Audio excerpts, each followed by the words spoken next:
biogas blended CNG. I propose to exclude the entire value of biogas while calculating the central excise duty payable on biogas blended CNG. Civil and defense aviation.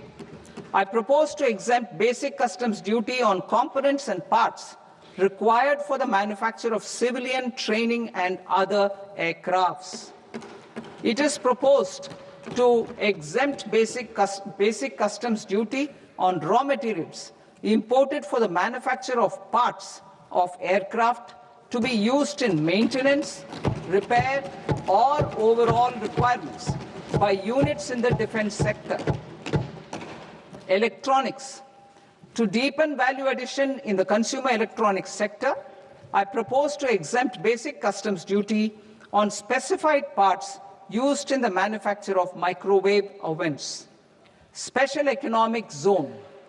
To address the concerns arising about utilization of capacity by manufacturing units in the special economic zones due to global trade disruptions, I propose as a special one-time measure to facilitate sales by eligible manufacturing units in SEZs to the domestic tariff area at concessional rates of duty. The quantity of such sales will be limited to a prescribed proportion of their exports. Necessary regulatory changes will be undertaken to operationalize the measures while ensuring level playing field for the units working in the DTA. Ease of living. To rationalize the customs duty structure for goods imported for personal use, I propose to reduce the tariff rate on all dutiable goods imported for personal use from 20% to 10%. To provide relief to patients, particularly those suffering from cancer, I propose to exempt basic customs duty on 17 drugs or medicines. I propose also to add 7 more rare diseases for the purposes of exempting import duties on personal imports of drugs, medicines, and food for special medical purposes used in their treatment. Customs process. India's role and share in the global trade is poised for a major leap in line with our ambition and journey towards Viksit Bharat.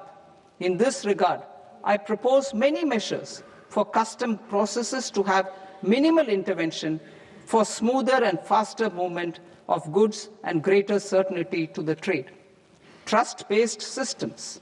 I propose to enhance duty deferral period for Tier 2 and Tier 3 authorized economic operators, known as AEOs, from 15 days to 30 days. I propose to provide eligible manufacturer importers the same duty deferral facility. This should encourage them to get themselves accredited as a full-fledged Tier 3 AEO in due course. To provide greater certainty and for better business planning, I propose to extend validity period of advance ruling binding on customs from the present 3 years to 5 years. In the spirit of the whole of government approach,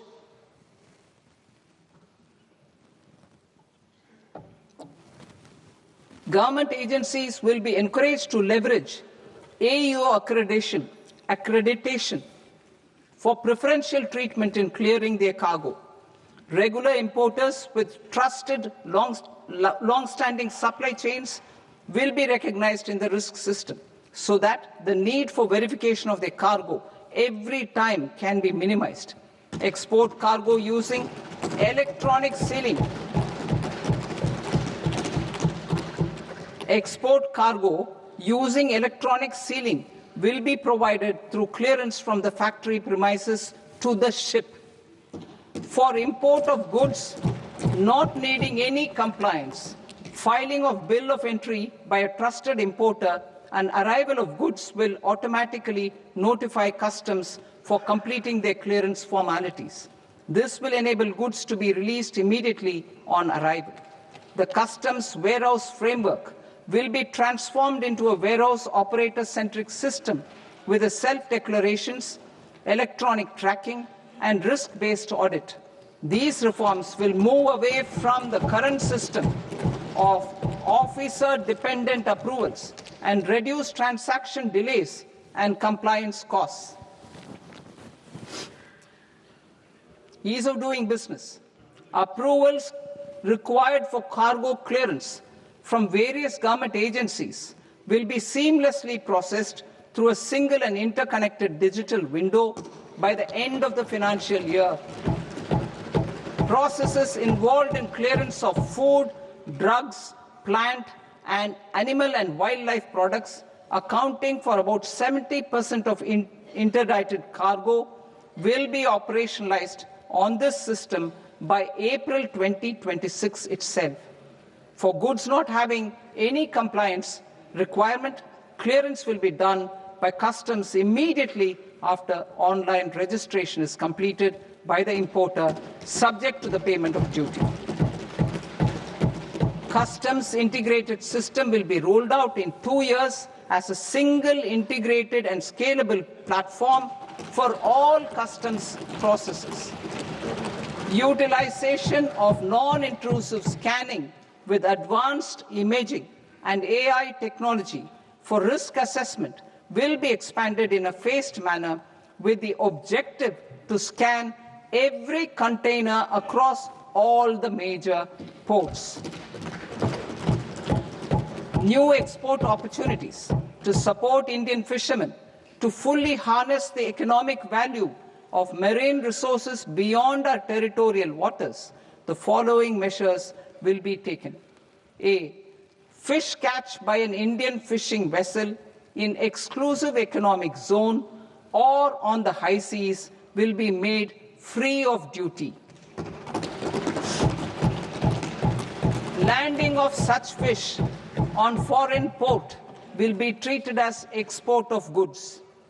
Safeguards will be put in place to prevent misuse during fish catch, transit, or transshipment. To support aspirations of India's small businesses, artisans, and startups to access global markets through e-commerce, I am pleased to announce complete removal of the current value cap of 10 lakh rupees per consignment on courier exports. In addition, handling of rejected and returned consignments will be improved with effective use of technology for identifying such consignments. I propose to revise provisions governing baggage clearance during international travel to address genuine concerns of passengers. The revised rules will enhance duty-free allowances in line with the present-day travel realities and provide clarity in temporary carriage of goods brought in or taken out. There are honest taxpayers who are willing to settle disputes by paying all their dues, but they get deterred due to negative connotation associated with penalty. They will now be able to close cases by paying an additional amount in lieu of penalty. Honorable Speaker, sir, with this, I commend the budget to this august House. Jai Hind.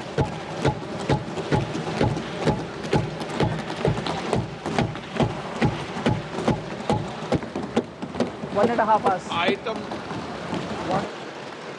Item number 3, माननीय वित्त मंत्री जी.